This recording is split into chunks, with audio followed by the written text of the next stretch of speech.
Well, you are joining us for another themed content week here, and this week we are deep diving into the topic of leasehold. And joining me is leasehold expert Ian Mitchell, who's a partner at our friends and colleagues Anthony Gold here in London.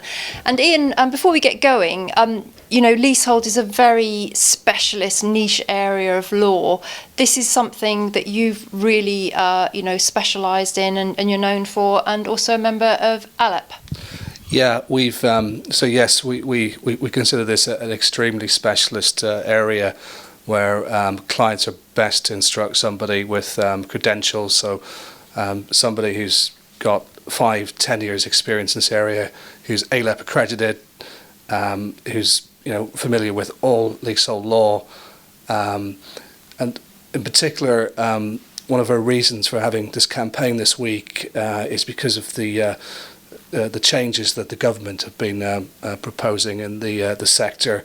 I myself was consulted by the Prime Minister's Special Advisor on Housing last year on how the government might, what direction they might go in terms of the changes that the Law Commission have been reviewing.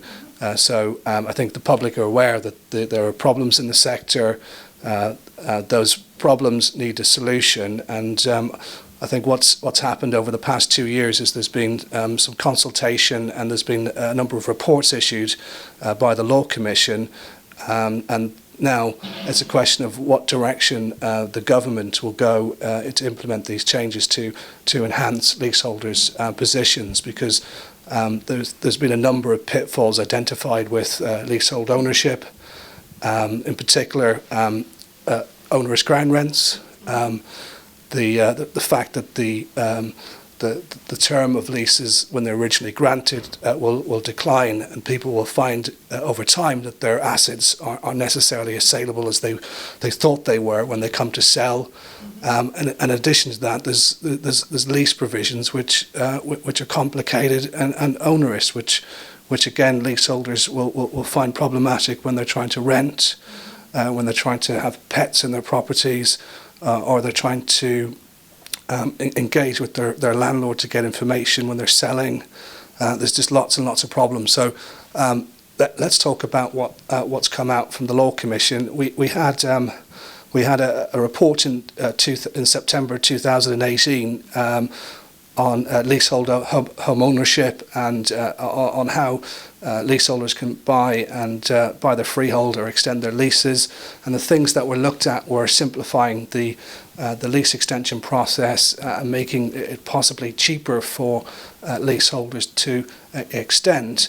And then this year, in January this year, we've had a further report from the Law Commission on how they might balance freeholders and leaseholders' rights in terms of the calculation that would apply for lease extension claims and for collective enfranchisement claims.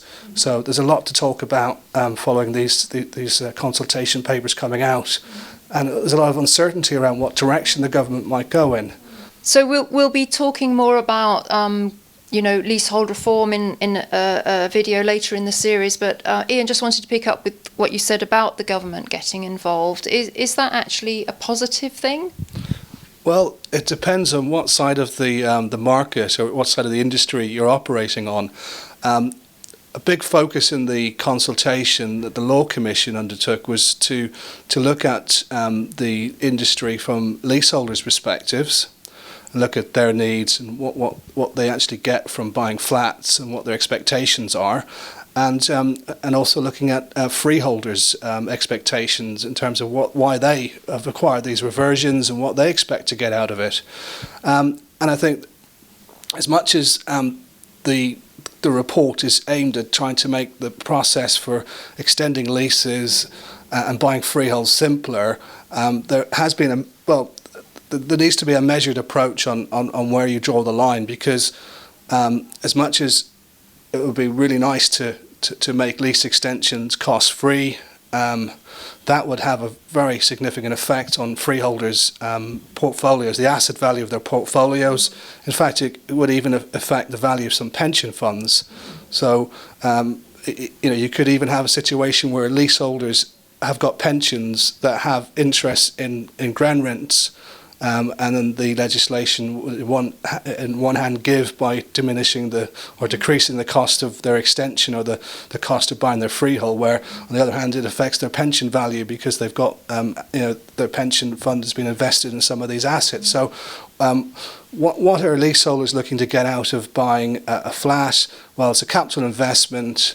For most leaseholders, it will be a capital investment in a property which they intend to live in. So they're looking for shelter, security.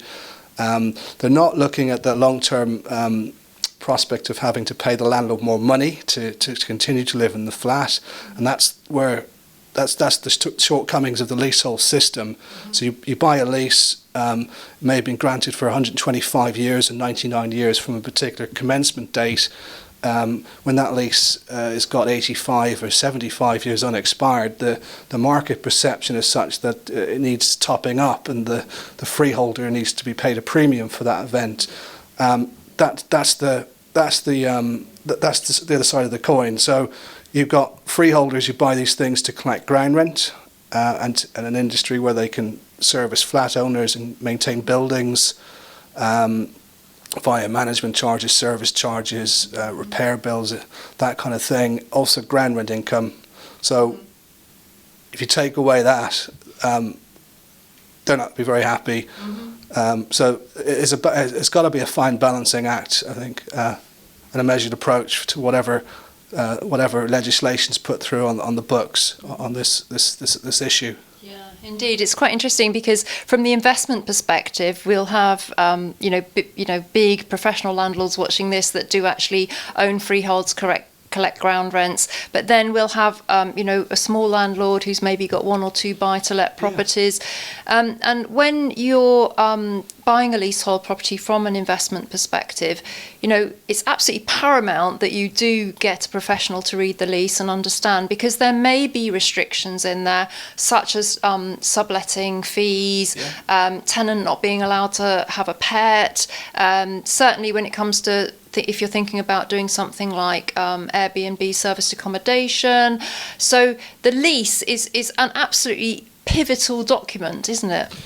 Yes, I mean, most people when they buy leasehold property probably get a full report on what they're buying. There's a report on title, but the problem is you know to remember the report that you receive from your solicitor that's on a 30-40 page document, the ins and outs of it. So you're going to come. So most people actually turn to their lease when there's a problem. Some of the examples you gave, I want a pet in my flat.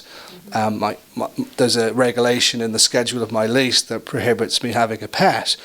Now I didn't know that perhaps you didn't know that until you had a pet and one of your neighbours complained to you. But I mean, the principle is if it's written in your lease and you contravene the terms of your lease, you're in breach of lease. Now, and the freeholder is usually under an obligation to take enforcement action against leaseholders who are in breach. The reason for that is for block management purposes. So there's an understanding that the landlord will ensure some kind of normality in a building. So if there's ground rules around hanging washing out on the balconies, not having pets, keeping the windows clean, the landlord's required to enforce those covenants and make sure that the building is up to that the appearance and the habitation standards of the building are maintained. Equally on the subletting front, people only find out that there's a problem when they've taken that step and they've rented their flat out. It could be in a short tenancy, or it could be an Airbnb let, and then the landlord contacts them. Maybe a neighbour's complained about the situation because of the frequency of people coming and going from the property, and they're informed that maybe the lease has a very strict covenant requiring that the actual owner and only the owner and his family occupy that flat, not his tenants or whatever the basis of the letting is. Now, if that is the case, then the lease rules the lease rules what you do, and again, the landlord's obliged to enforce those covenants, and may do that for his own agenda as well, because if you are in breach of the letting provisions in your lease, then the freeholder could use that as a method of extracting legal fees from you. You could commence a forfeiture process. May not get too far down that road, but it's still part of the industry on the landlord side, where they're always looking at ways to operate and make fees from people who are in breach of their leases. They've got people who are paid to write letters to people who are in default. They've got lawyers instructed to send out 146 notices. But I think the important thing, the important message for people who have flats where they think they're in breach of lease is to not admit that in open communication with the freeholders or the managing agents, but to seek advice, because there may be something that can be done to mitigate the situation. Maybe there can be some agreement reached on the side letter with the landlord if he doesn't want to vary the terms of the lease to permit the letting on terms, or maybe the landlord can be approached and there can be some negotiations had to vary the terms of the lease. Sometimes that agreement may actually may require payment of a premium. Again, it really depends on whether that's reasonable. If someone's looking to to vary their lease so they can do an Airbnb letting, they may well be happy to pay a nominal premium to the landlord to regularise that situation, so that moving forward there isn't that problem. Well, let's be just clear here, Ian. We're not scaremongering when we say about forfeiture of lease. You deal all the time with these cases where a lease has been breached and the freeholder wants to take action. So we do want to stress throughout this week that you must adhere to the terms and condition of your lease, and that you deal with cases all the time where this has occurred, and you're helping the flat owner stop this process of the lease being forfeited. Exactly. So, we have situations actually that arise in the context of the lease extension and the enfranchisement work that the department does, where as a surveyor would attend the property to undertake, so it's the landlord surveyor actually would be engaged at an early stage when a notice is served, and the surveyor would report back to the freeholder that they've found some breach at the flat. Maybe there's a tenant there and they've read the lease and reported back and said this guy shouldn't be renting out. Maybe these are actual examples. Maybe the garage and there's a shed or an outbuilding that's been demolished and is part of the demise, and it's been demolished without permission. Maybe there's alterations that have been made in the flat or additions. So we've had situations where the clients have installed, they've moved the bathroom from one location to another without permission. We've even had situations where somebody installed a central heating system in their flat, and the landlord alleged that they were in breach of lease because they had to put an outflow through the structural wall, and the lease prevented them from cutting or maiming the building structure. And that might seem like a minor breach because the leaseholder assumed that they would be able to do that because it's a pretty regular thing installing a central heating system in your flat. But if your lease has that kind of provision, you could be in difficulty. These things are always resolved, Vanessa. It's not a case that that there's always some solution that we can come up with. And each of the examples that I've referenced, there was a solution.